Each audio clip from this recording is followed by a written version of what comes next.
In the fall of 1898, the law caught up with Charlie's father and made him take in his sons. You would think Charlie would prefer anything to the workhouse, but he said that was a stick of candy compared to 2 months with his father's Charles Sir. Charles Sir lived with the woman who didn't want Charlie and Cindy around. When their father was away, she ordered the boys out of the house. Sometimes the brothers had to huddle in doorways and sleep in alleys. At least Hannah got out of the hospital and rescued them. The boys never again lived with their father. Just 3 years later, Charles Sir would die from alcohol abuse at age 38. Charlie now attended school and off and on, mostly off. 1898 became his last full-time years at school. He was only 9. When he played hooky, Charlie tried to earn a few pennies. One way was clog dancing on a street for a musician with a barrel organ. Passersby tossed coins into a hat.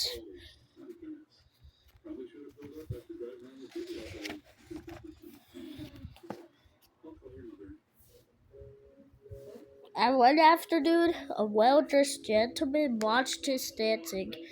The man, William Jackson, managed a group of boys who clog danced in music halls around London. They were called the 8 Lancashire Lads. Right now, Jackson had only 7 lads. In Charlie, he found his 8th. When Hannah gave her permission, Charlie began his first real job. Charlie thought he hit the jackpot. 4 the Lancashire Lads were children of Mr. and Mrs. Jackson, but the kindly couple treated all the dancers as family. Charlie had a free room. Food was free too, and he earned about $1 a week, which he sent home to his mother. The lads trained hard. Cloggers hold their arms still at their sides while their feet fly to the beat of the music.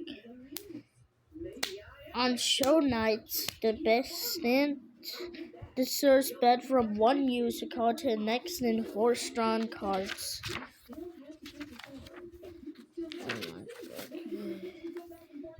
Charlie loved to watch other acts, especially the clowns and comedians. Every move they made registered on my young brain like a photograph, he said. I used to try it all when I got home. He also learned to juggle and do acrobatic stunts. After more than 2 years with the lads, Charlie's brother brought him home. She thought her son looked worn out, but Charlie didn't stop working. He often took odd jobs. He worked at a barber shop, a doctor's office, and a stationery store. He became a printer's helper and a gas blower's assistant. Years later, many of these work sets appeared in Charlie's movies. Still, there was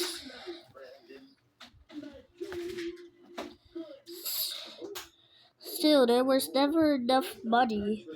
Charlie and his mother lived in a tiny top-floor room.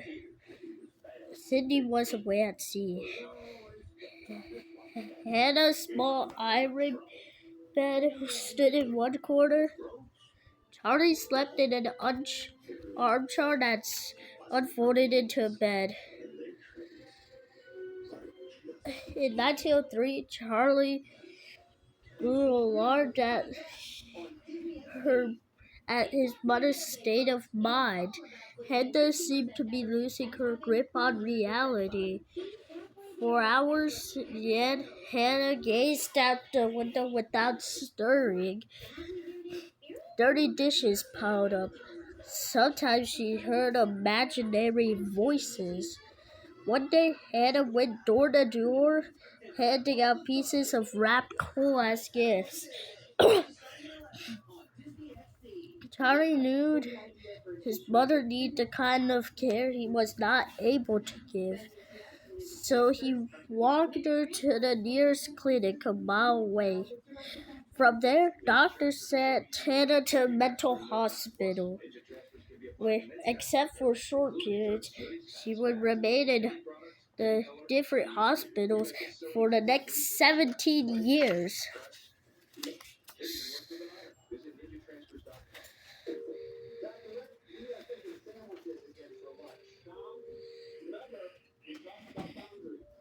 Charlie locked home alone to the empty apartment.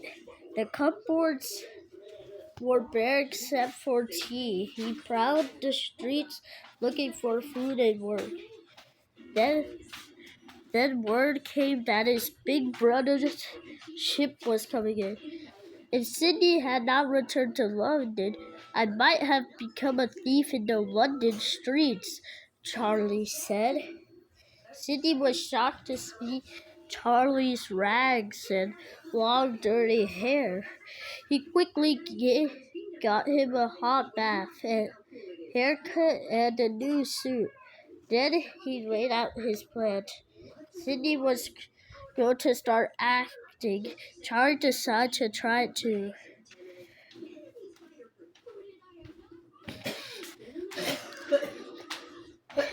Hannah Chaplin never fully recovered her mental health after her breakdown in 1903. She had to remain under nursing care for the rest of her life, even after her sons got her a cottage by the sea in California in 1921. She died there in 1928 at age 63. Charlie always preferred to remember his mother in better times. It seemed to me that my mother was the most splendid woman I ever knew, he told a reporter. I can remember how charming and well-mannered she was. The Chaplin brothers soon landed theater jobs. Charlie played a young boy in Sherlock Holmes. Then the job thrilled him until he got the script. With so little schooling, he couldn't read it. So Sydney read aloud the lines until in 3 days, Charlie knew them by heart. For the rest of his life, Charlie could recite the play word for word. Wow. Sherlock Holmes became a smash hit. Charlie was in the play for over 2 years. By the end, he was determined to make acting his life. He just didn't know it would be in comedy.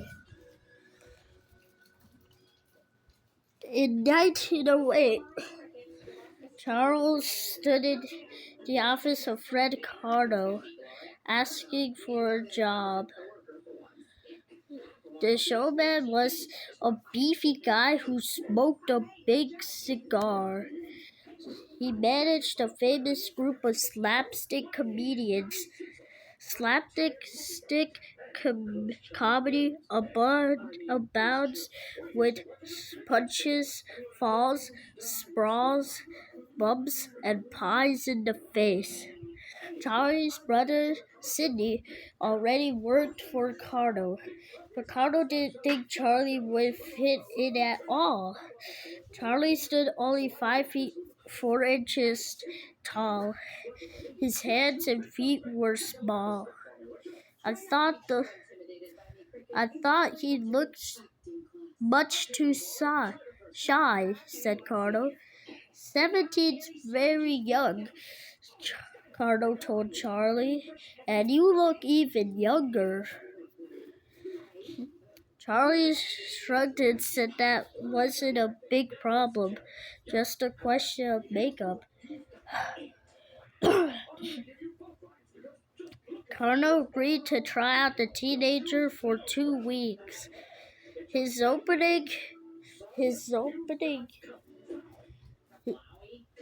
his opening night, Charlie entered the stage with his back to the audience. They saw a well-to-do gentleman wearing a top hat and a fancy cape. Then Charlie turned around. He had painted his nose bright red.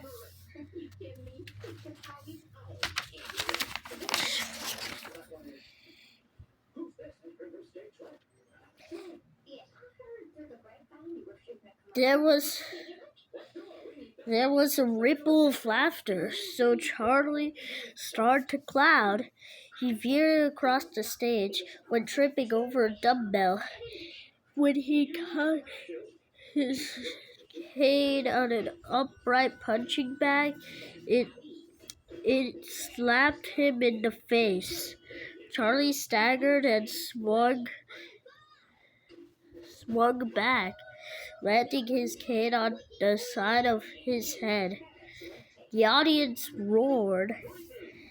By the end of the week, the crowd clapped as soon as Charlie came on stage. Cardo knew he had a winner. He signed Charlie on the spot. Cardo's speechless comedians performed in music halls all over England and Europe. Charlie performed in music halls all over England. Charlie's performed in 3 shows a night, 7 days a week. Rehearsals filled the days. On stage, players are acting clumsy or drunk, but their gags actually required split-second timing, like the steps of a difficult dance. Why? Because slapstick often involves chain reactions. One player might throw a punch, the second guy dunks, and a third man takes the blow. No one ever got hurt. No off stage, someone clapped sharply at each fake punch.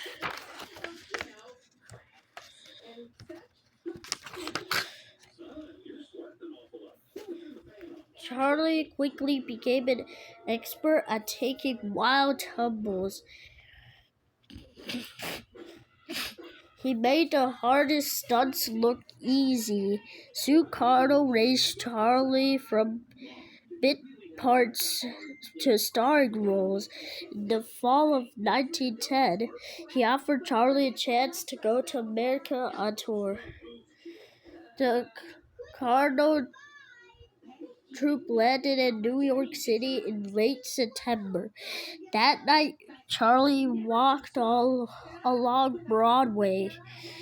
Theater lights twinkled all around. Skyscrapers loomed above his head. Charlie thought America offered opportunity and adventure. This is where I belong, he told himself. Charlie made up his mind right then and there to stay. America loved Charlie right back.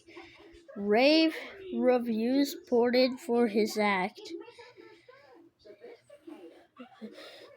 Chaplin is the biggest laugh maker. He is a born comedian.